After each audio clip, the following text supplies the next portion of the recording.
सद्गुरू श्री ब्रह्मचैतन्य महाराज गोंदवलेकर यांचं प्रवचन 26 सप्टेंबर. भगवंताला विसरणे ही आत्महत्याच. एकदा एका माणसाने पक्वान्ने कशी तयार करावी हे शिकवण्याची शाळा काढली. त्या शाळेमध्ये तो मनुष्य शब्दांच्या साहाय्याने निरनिराळी पक्वान्ने कशी तयार करायची हे आपल्या विद्यार्थ्यांना समजावून सांगे. पण त्या विद्यार्थ्यांना घरी भाकरी करून खाण्यापुरते पीठ देखील मिळत नसे. त्यांना त्या पक्वान्नांच्या ज्ञानाचा काय उपयोग होईल बरे? त्याचप्रमाणे वेदांताच्या गोष्टी किंवा ज्ञान हे पक्वान्नांच्या ज्ञानासारखे आहे. जो मनुष्य वेदांताचा नुसताच अभ्यास करतो त्याला त्यापासून तसा काही फायदा होत नाही. जे ज्ञान व्यवहाराला लागू पडत नाही ते ज्ञान खरे असले तरी आपल्याला उपयोगाचे नाही. आपल्यात आणि संतांमध्ये फरक हाच की आपण जगतासाठी देव मानतो आणि संत देवासाठी जगत मानतात. खरे म्हणजे जी गोष्ट आचरायला अतिसुलभ असते ती समजावून सांगायला फार कठीण असते. ती खरी अनुभवानेच जाणायची असते. ज्याचा अनुभव दुसऱ्यावर अवलंबून आहे तो अपूर्ण समजावा. म्हणजेच जेव्हा मिश्रणाने पदार्थाला चव येते तेव्हा ते दोन्ही पदार्थ अपूर्णच समजावेत. या जगात सर्व दृष्टीने पूर्ण असा एक भगवंतच आहे.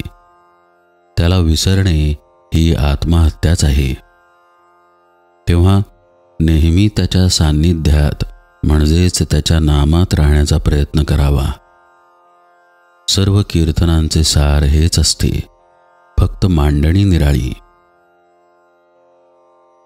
रामरायांनी सर्व वानरांना सीतामाईचा शोध करायला सांगितले. जो तो हू हू करून शोधासाठी निघून गेला.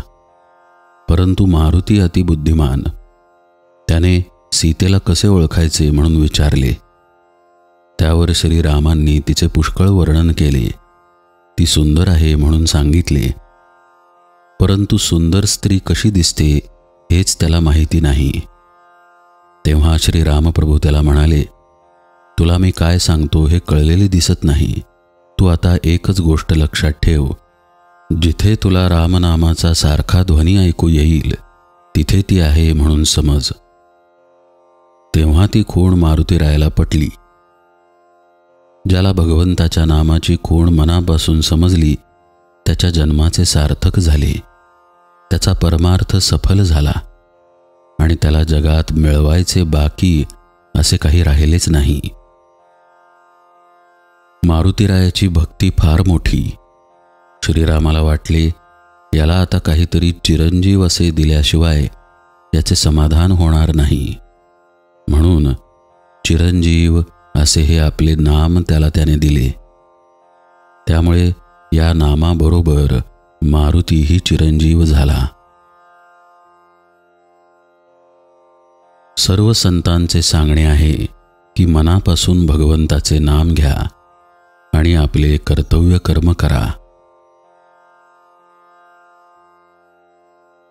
जानकी जीवन स्मरण जय जय राम.